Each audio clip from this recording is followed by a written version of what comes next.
Hi YouTubers, resellers, and thrifters. My name is Carrie, and my channel here on YouTube is Be Carried Away, as are my stores on eBay, Poshmark, Mercari, and Etsy at the moment. So I'd like to welcome you back to the channel, or welcome to the channel. And today I'm breaking down 3 different types of thrift stores that I go to, and I'm going to talk about why it's so important to know your thrift stores. And you know, I'm not talking about thrift stores you go to once in a while, but those that are in your area and where you regularly source from. I don't have a BINS in my area, and so it's really important for me to know the different stores, their buying strategies, their selling strategies, and how they best fit with my reseller goals and strategies. So every thrift store is a little bit different, and once you learn their patterns, their quirks, kind of their pricing habits, the kinds of things they sell, then you can really fine-tune your own resell thrifting strategies. So let's jump into it. That's step 1, and we're actually really close to the thrift store, so we're walking over there now. I'll show you a few examples from each store, and then in my next video I'm going to do an entire thrift haul with lots and lots of stuff and see if you can figure out or guess which of the 3 stores that it came from. So in order to not make this a 1-hour-long video, I'm going to break down the types of stores and my strategies with a few examples, and then in my next video it will be just a straight up thrift haul, and we'll see if you can kind of figure out where they're from. So the first type of store is a very, very small community thrift store where the money goes back into the community. I'm going to call it here the low-priced treasure cave.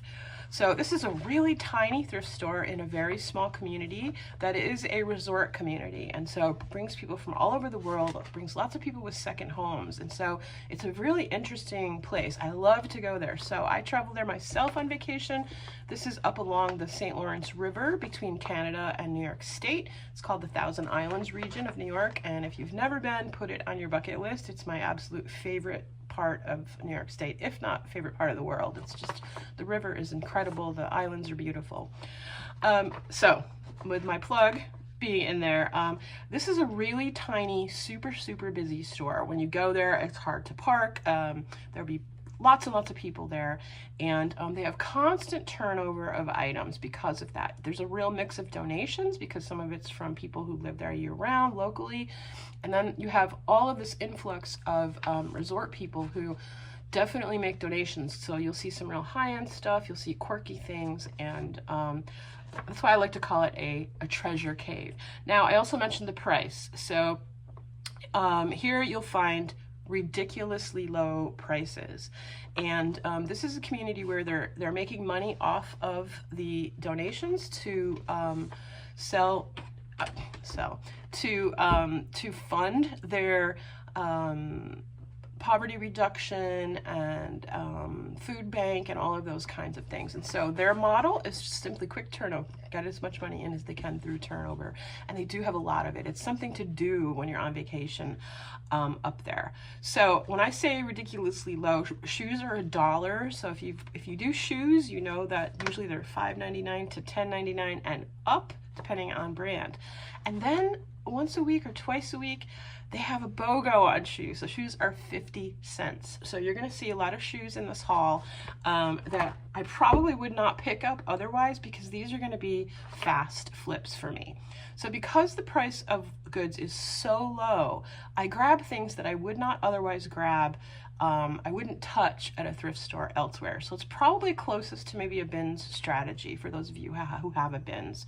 So I focus on fast flips, very low investment, and quick turnaround. And that's different for me. That's not my preferred style. I like to go for the unique and the vintage and the long tail style. But at a place like this, you really need to take advantage of these really low prices and this real mix of items. So let's see a couple of the shoes that I picked up that, like I said, I probably wouldn't normally pick up for a variety of different reasons. The first is this pair of Sugar. Let me see if I can find the matching pair. 50 cents. So they're brand new, and these are rhinestone dressy from a brand called Sugar. I don't know the brand, it's not a high-end brand, but for 50 cents, I can certainly turn these around for someone who wants, you know, mother of the bride shoes, wedding shoes, etc., etc. So I'm probably gonna list these. I might get $15 to $18 for these. Next, a pair of Clarks, a brand I usually do pick up, but the condition is just not the best, right? So I wouldn't always pick up this particular pair. They're pretty good. They're not bad. They've got a lot of life left in them. They're a good size, 50 cents. So I would definitely pick these up. And again, I'll probably hope to get about $15 to $20 for these. And I would take a lower price because I paid 50 cents for them. So let's go through some more. These are cool. Now here's where you get not just the low end stuff, but cool stuff. So these are trendy. These are a remake. I sure wish they were the real thing. When I first saw them, I was like, ah, but you can see the pointier shoe, the colors. These are a redo of these Reeboks from the 90s. And again, they were 50 cents. These are in fantastic condition. These I'm gonna hope to get a little bit more. I probably hope to get around $30 for these, 30, 35, something like that. Next, another pair of great summer shoes. Makes you wonder why someone was on vacay and donated these to the thrift store, but maybe they were leaving. These are Clarks, another great brand and a summery style, really good condition. I might have picked these up for a little bit more than 50 cents, but they were 50 cents, and I'll probably hope to get about $25 for these Clarks. Clarks often go for more, but you end up paying more too. So for 50 cents, I'm definitely going to pick those up. Again, another pair of Clarks. So these are different sizes. So I think Clarks are just a popular brand.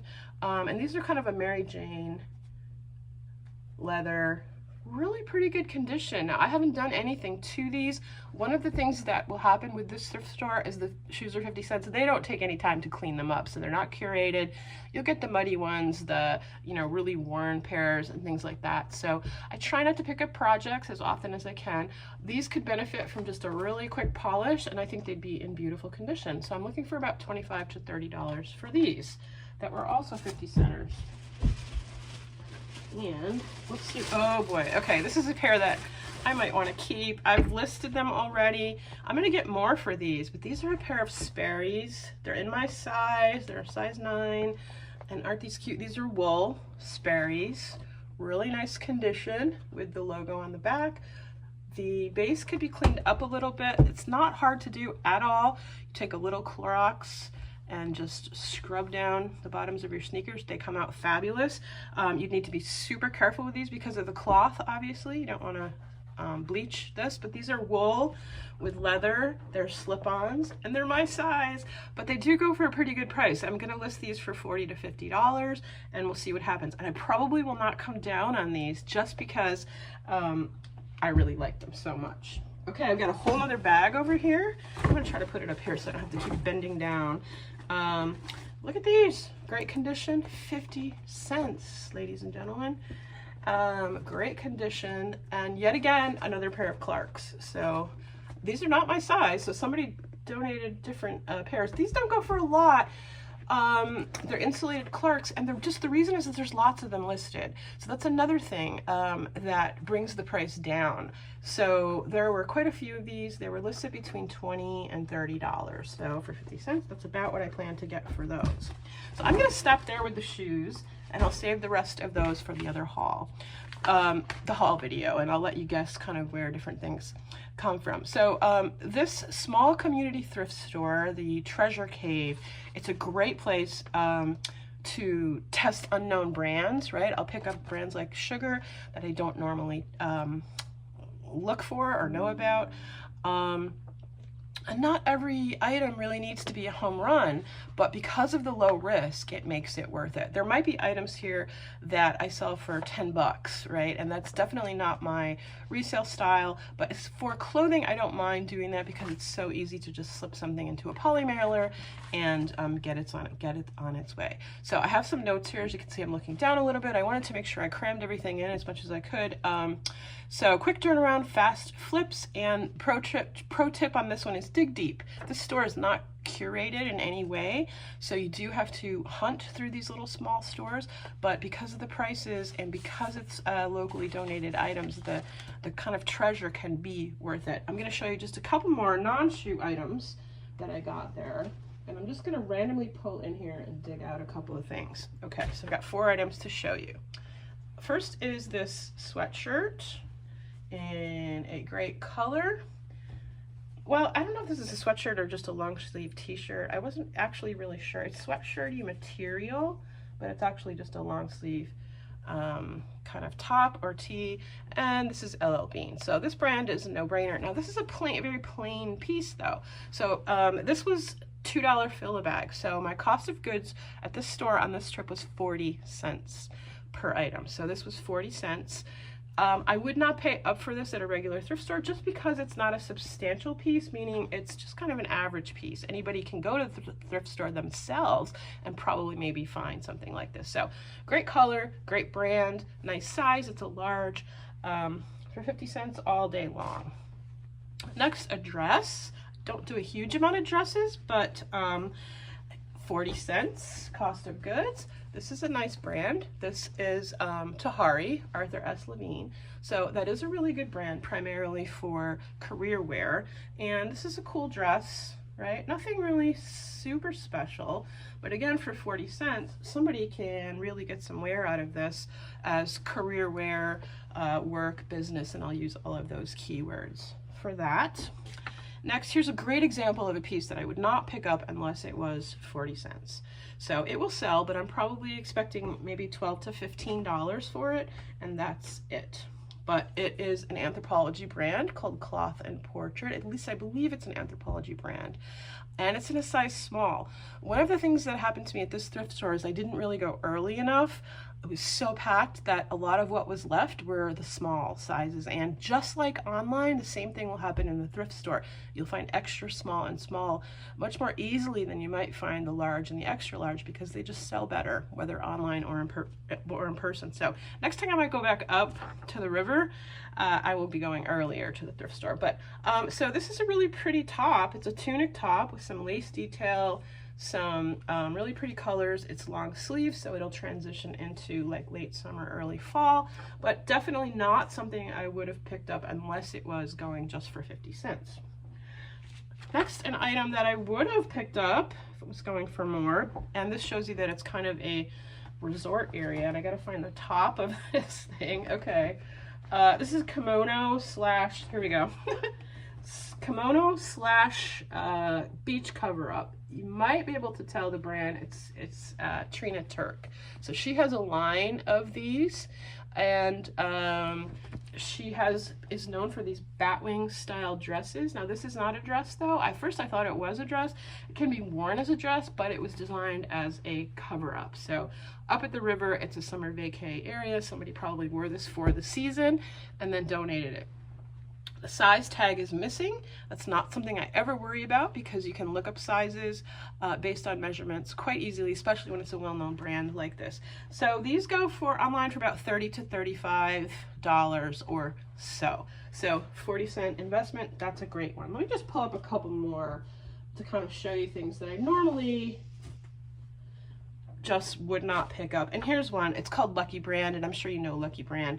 It's hit or miss these days. It used to be really popular, but it's the boho style. This one's a really pretty top. It's got this beautiful beading and embroidery, as a lot of the Lucky Brand tops do. But again, it's a small, so it's a small size.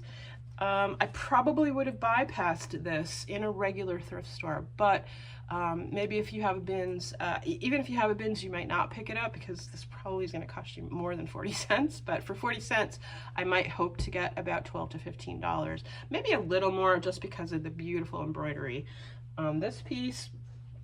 And then here's where you do get some kind of quirky things there still, because it's raw donations coming in from the community.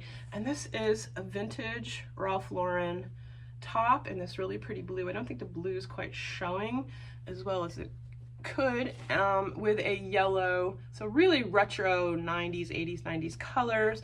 And this is a Ralph Lauren women's polo top, and guess what size it is? It's a small, and it's 100% cotton, but really great condition, not a stain on it, and 40 cents. I'm hoping to get about $20 to $28, maybe a little less for this. I'll certainly take less, which is what happens when you take offers on items that you've only paid 40 cents for, because I want to get that stuff out and flipped quickly. Okay, that's number one. So let's go to number two. This is a large regional thrift store with a really curated inventory, and it's almost like a buyer's outlet store. So it is a thrift store. This is called Northern Thrift, and it's out of Long Island and Rhode Island. It's one I featured in a previous video. You'll know immediately when you go in the type of store, because you'll see a lot of newer brands with tags, new with tags. And so this is inventory that they themselves source from other retailers, overstock items, things like that. Shelf pulls maybe from Kohl's. I've seen Chico's, Target, Marshall's, TJ Maxx, all of the big name kind of brand mall stores.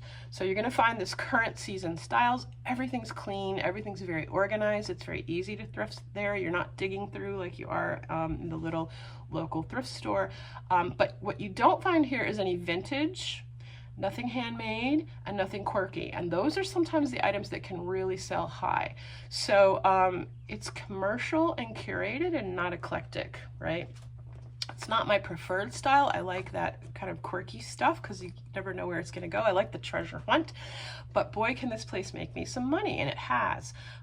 Pricing here is all over the place. So they start pretty high. They know their brands. Not too many are getting by, although there's one brand that has kind of slunk under the radar so far there, so we'll see. I'll talk about that in just a second. But some of the stuff will be reasonable. By reasonable, I'm talking $4.99 for tops or $5.99 for tops. But then items will be way marked up, $30, $40, $50. I even bought something that originally had been marked $60. So, I mean, those are, you know, crazy town prices for a reseller. But while that sounds really wild for a thrift store, they have amazing sales. And so this is kind of the kicker, and it's where you really need to know your stores. If you walk in off the street on a random day, you might not be there on sale day. So because of the area that I live in, it's not a wealthy area. It's very rare for some of those pieces to sell at that full price. Often these pieces make it to the sale days. And so I can get some great prices on awesome merchandise. So their strategy right now currently is Tuesdays 50% off all clothing for everybody. So that's fabulous, but still that $60 dress is going to turn only into $30, and so that's still kind of tough. But here's the real key, or the pro tip, which is my strategy, and that is on Thursday 2 colors remain, and I always find out ahead of time what those 2 colors are going to be. 2 colors remain 50% off, and then if you're 55 and over, if you're a veteran, an additional 30% off. So 80% off those crazy town prices makes some of this material really worth picking up, looking at, and selling. So that's been my strategy. So on Tuesdays I shop, not every Tuesday, but maybe every other or every third Tuesday, depending on how much inventory I really want.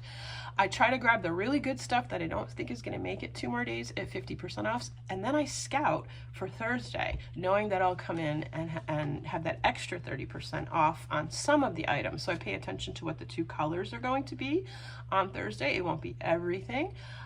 So I come back, and if the items are still there, I just kind of make a mental note of where it is. I don't hide stuff. I know some people do that. I just, you know, I don't, it's not really fair. It wouldn't be fair. I wouldn't like other people hiding things. That is a strategy some people use. They'll tuck it away somewhere and wait for sale day.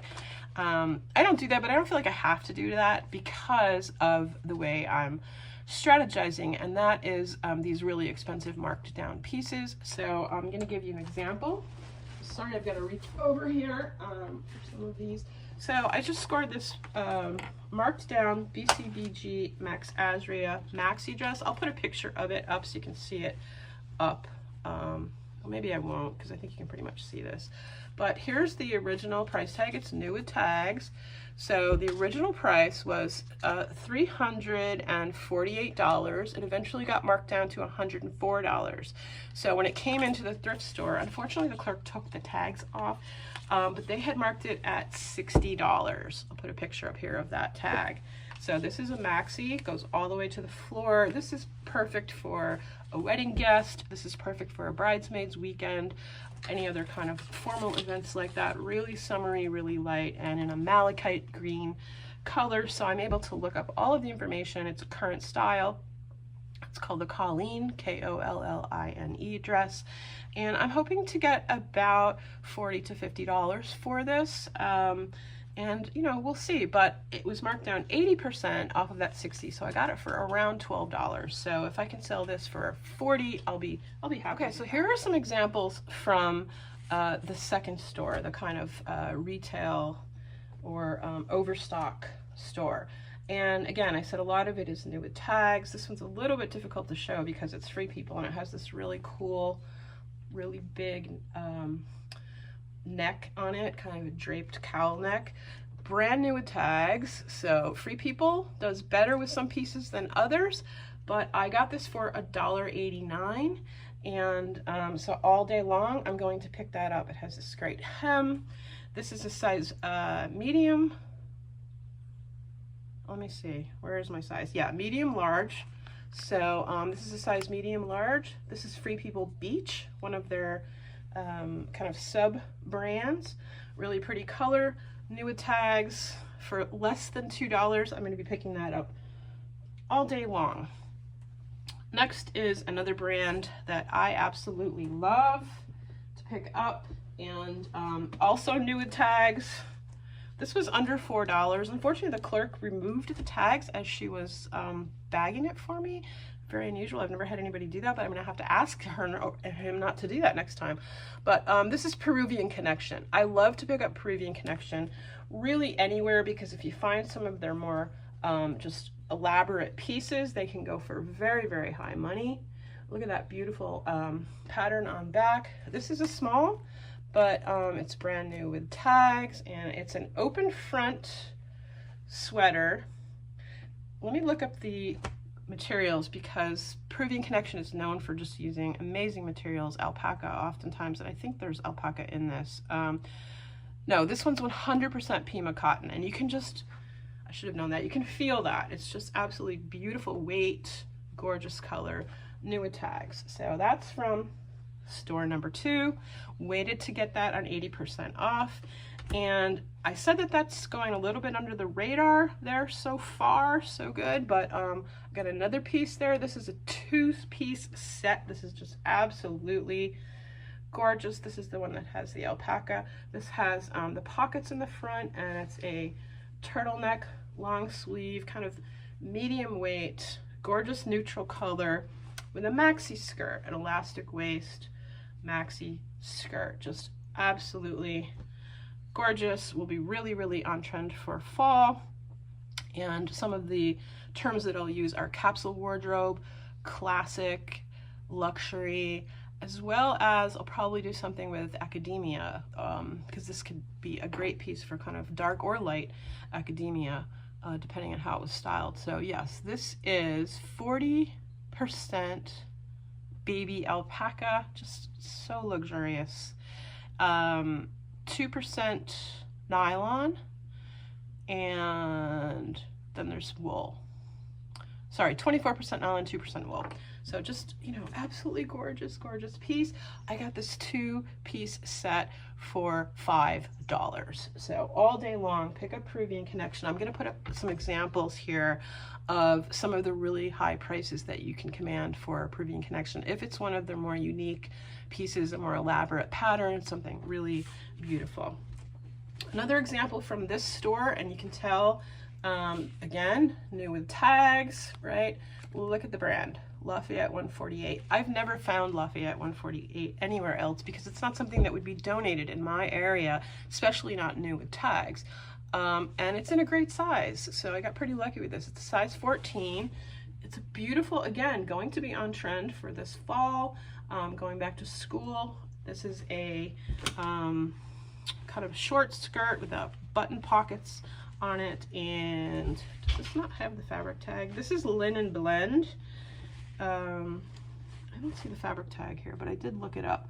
This is a linen blend, and it has this just great styling, The initial price on this, the retail MSRP, was $248.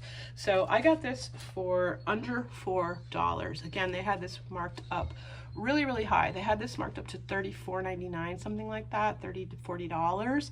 It just sat there because in my area nobody's going to purchase it. So I waited until 80% off day. It had a pink tag. Pink tags were 50, and I got this for just a song. So one of the strategies that I use there is, you know, waiting for sales, of course, and then what I wait on between Tuesday and Thursday are things that I think are still going to be there, right? You don't want to miss out on something fabulous just for that extra 30%, depending on how it's priced.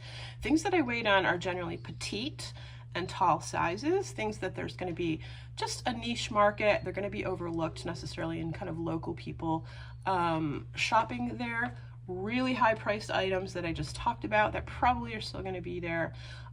Career wear might still be there because there's a lot of it. Off-season items, this is big. Formal dresses in the summer that might be more geared for winter. Linen in the winter, boots, etc. So here's a pair of Ulu boots. I can't show them to you because they sold so quickly within a week. I got these on the 80% off sale. They had them marked up for I don't remember the exact price, but it was, you know, 25, 30, something like that. I got these for $5 and they very, very quickly sold. So you can see that I used the photo strategies that were in my previous video, how to use AI. I hear Dover crying to me. I used AI to create these really cool pictures. So even though it's off season, Dovey, you're okay, honey. I have a crybaby German Shepherd down there. So even though it's off season, I still list it and I still purchase it, and that sold within a week. So don't be afraid to purchase and list off season items. Those are sometimes the items that you can wait on and wait for them to go to sale. Unusual colors, extended sizes like extra, extra small or 3X and above. Sometimes there's less local demand, and so there's a chance that it'll still be there by Thursday. So I shop ahead for the off season, etc., etc. So my pro tip for that I've just described to you is really to know when to kind of pounce on that item and then know when to pull back and wait. So it's part strategy, but it's also part of a gamble because you do lose out on a couple items. Some of the things might be gone by then. So it's really important to know the store's pricing habits and what it's best for you to pick up. So that's type of store number 2. Number 3 is the store that I'm most used to, I guess, and that's the small regionally based, donation-based store. So this is coming from my local area. So this is a nonprofit chain. There are about 5 to 7 stores in my area, and they're all fed by community donations, and I love that the money goes back into the community for homelessness, drug programs, and things like that. And it's just another feel-good benefit about being a reseller.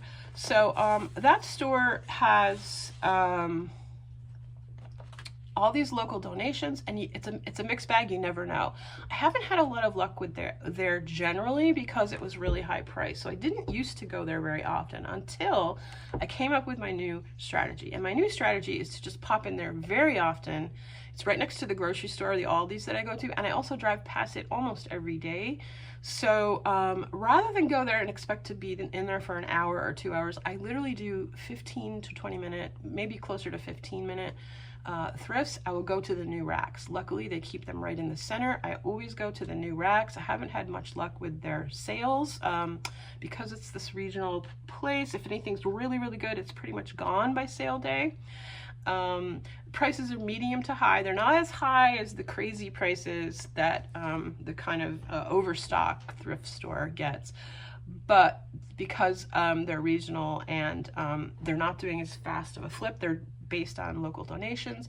They do price kind of medium high. Dresses are $7.99 to $9.99, for example. So you need to be really careful when you're purchasing items at that high price. You need to know exactly what those comps are going to be and how much you're going to get for that. So I comp everything at the store. I go in quickly and I just look at the new items. I don't count on sales here. It's completely the opposite of the strategy for the other store. So let me give you some examples of what I'm talking about. Two examples already sold. They sold within less than a month. The first is this Winnie the Pooh Disney Spirit jersey. So Spirit jersey means that it's kind of like you know, athletic jersey, and across the back in big letters you'll see the logo of whatever it is, the team, or et cetera, et cetera. So in this case, this was a good size, a large. It was reasonably priced, nothing great, but it was, I think, $6.99. And so I turned $6.99 into a much, much higher price, as you can see, based on this idea that this was regionally donated. And so it has to be a high comp for me to get it. It has to be something I know is going to sell, and I know it's going to sell for decent profit money, right? The second one, this was a fabulous find, and this is a brand to be on the lookout for. This is Jean-Paul Gaultier, and it's a French brand. This is from the 1980s. This is this beautiful t-shirt. Now, I noticed this t-shirt. It was on the new racks. It had never gone out onto the floor. Same with the Disney shirt. And so that's part of my new strategy. Look at this shirt. This, it's on trend for today, even though it's from the 1980s or maybe 90s, based on the tag and based on the style of the shirt. But it's sheer, it has this floral pattern, it's got that retro kind of 90s look to it that people are into these days. And I got this for $4.99. All their shirts there are $4.99. And I just sold it yesterday on Poshmark for $220. So let's just take a look at some Jean-Paul Gaultier prices. As you can see, this stuff goes for very, very high money. So if you see it, definitely pick it up. Don't sleep on it, even with this kind of old vintage tag. Now, this is something I would definitely not have found, I don't believe, at either of the other two types of thrift stores. It certainly wouldn't have been in the very curated store. They don't have much vintage. If they do, they pull it out. It gets sold to someone else. It gets sold online, et cetera, et cetera. But here, this was a local donation. It was an attic find. It probably came out of somebody's attic. Maybe it belonged to their child and the parents were downsizing, whatever it might have been. And here it shows up. I mean, just saving this from the landfill, getting it to someone who really understands the design value of this. And I made a $170 profit in less than 30 days on this item. So those two sold very quickly, and then I have other things that I haven't listed yet. Again, I don't get a lot here, so that's the other part of the strategy. I got very few pieces, but very specifically researched and carefully thought about pieces that I know are going to sell for high money. So here, or have the potential to sell for high money. Okay, here's a brand you may probably not have heard of either, right? But this is going to draw your attention, really different looking, so it just drew my attention on the new rack. There's the logo. This is a heavily branded item, so how do you know that something may be high-end if you haven't seen the brand before? Obviously the feel of the fabric is going to help you with that, but if you see something that's heavily branded, there's a good chance that it might be high-end. So here's the tag still on there. I paid $4.99. All shirts at this store are $4.99. So it has the tag. It's also branded all along the inner neckline, and then it's also branded on the back. And then it's, of course, branded hugely in the front. They have this little panther logo. This is a brand called UTAA, and I'm going to put up some comps here of what the brand looks like. It's a very, very high-end golf wear, sportswear, I think mostly golf wear, from Korea. So this got donated locally. It came out of somebody's you know, personal collection, and a very unusual piece. I don't know if this would have made it through to the curated kind of store, but it did show up for $4.99. Boom, I picked it up. So we'll see what I get for this. I don't know. There's not a lot listed. It's not well known in the United States. This was a little bit of a gamble, but for a $5 gamble on something that originally sold resale very, very high, I'm definitely going to take that gamble. So that'll be a fun one to see what I get. This next one is really fun, and again, I don't know what I'm going to get. This was on the new resale rack, and again, this was $4.99 because all their shirts are priced the same at this regional thrift store. I don't know if you can tell what this is, but this is a swim shirt. has this really cool design on it, so it definitely drew my attention. It's different looking. This isn't something, you know, you're gonna see in the mall necessarily, right? Well, wait till you see this. Guard on the back in that really kind of funky font that looks sort of, I don't know what, South Pacific? Yeah, and that's because, look at this inner tag. Look where this came from. This is from Universal Studios. I don't know if you can see that. This is from Universal Studios.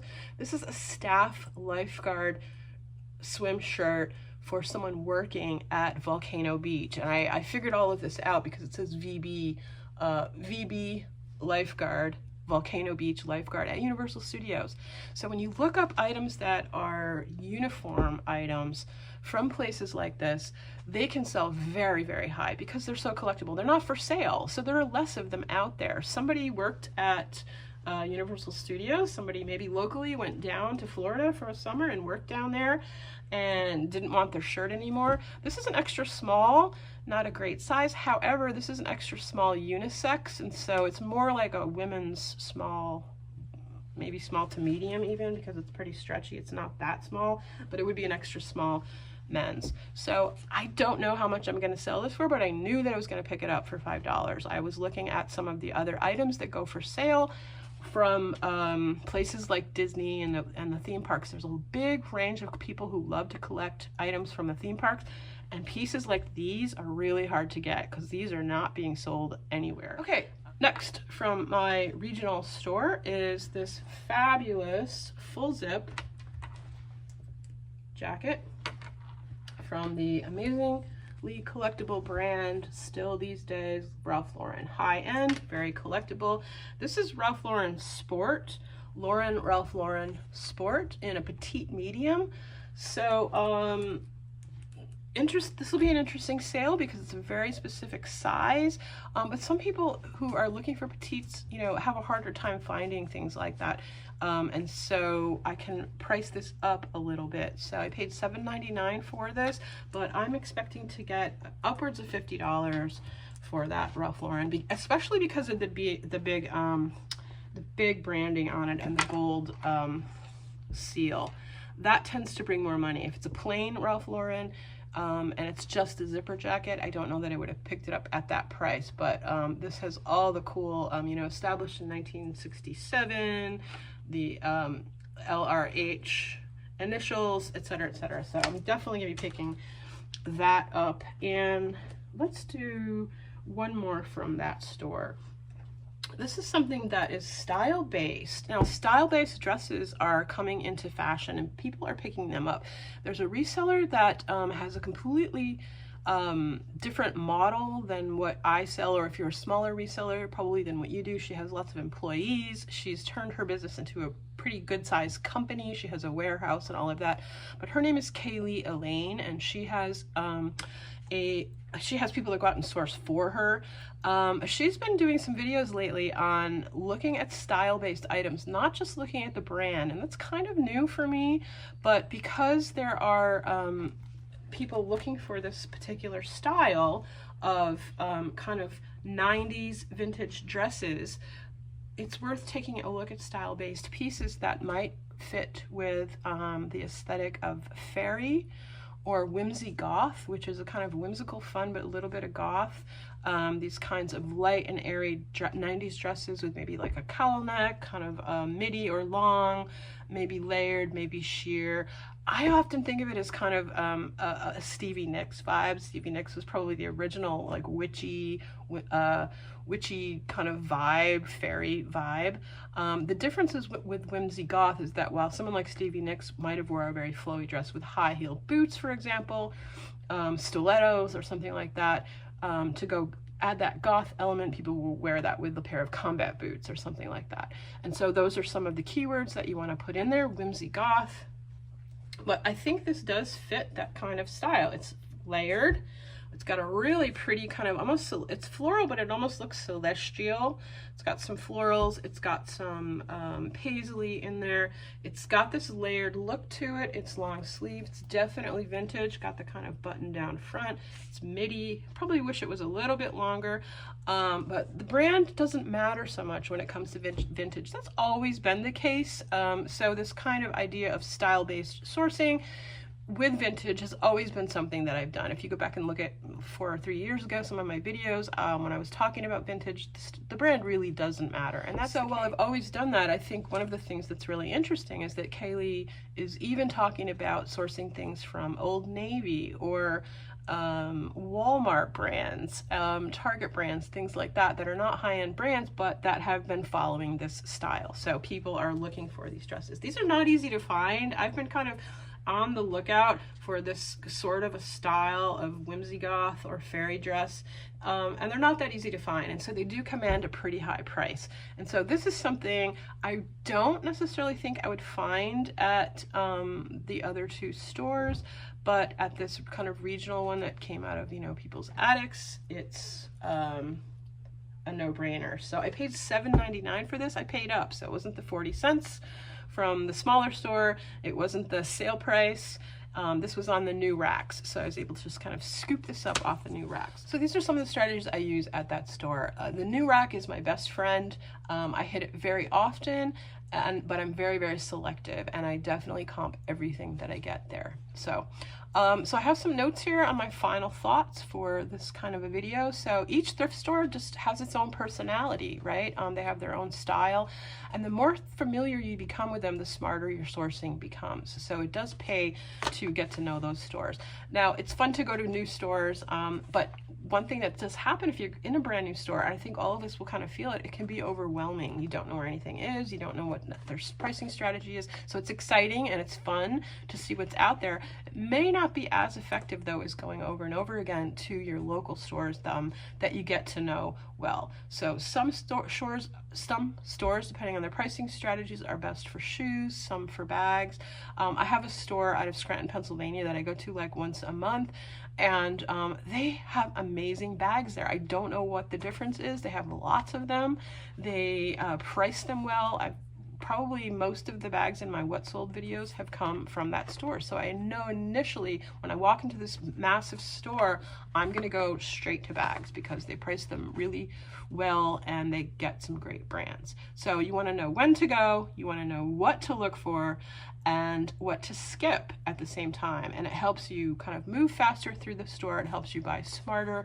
It helps you make more profit. So it's not about hitting every rack necessarily at each store. It's about knowing what it is that you're looking for. You want to kind of learn that rhythm of each store. You want to tailor your strategy to those stores.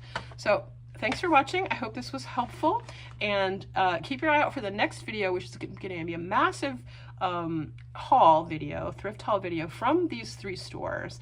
And I'm going to kind of see if you can figure out, I'm going to mix it up and kind of see if you can figure out which type of store the item came from and what my strategy is going to be for selling that in terms of, you know, how much I'm looking to get for each one of those items.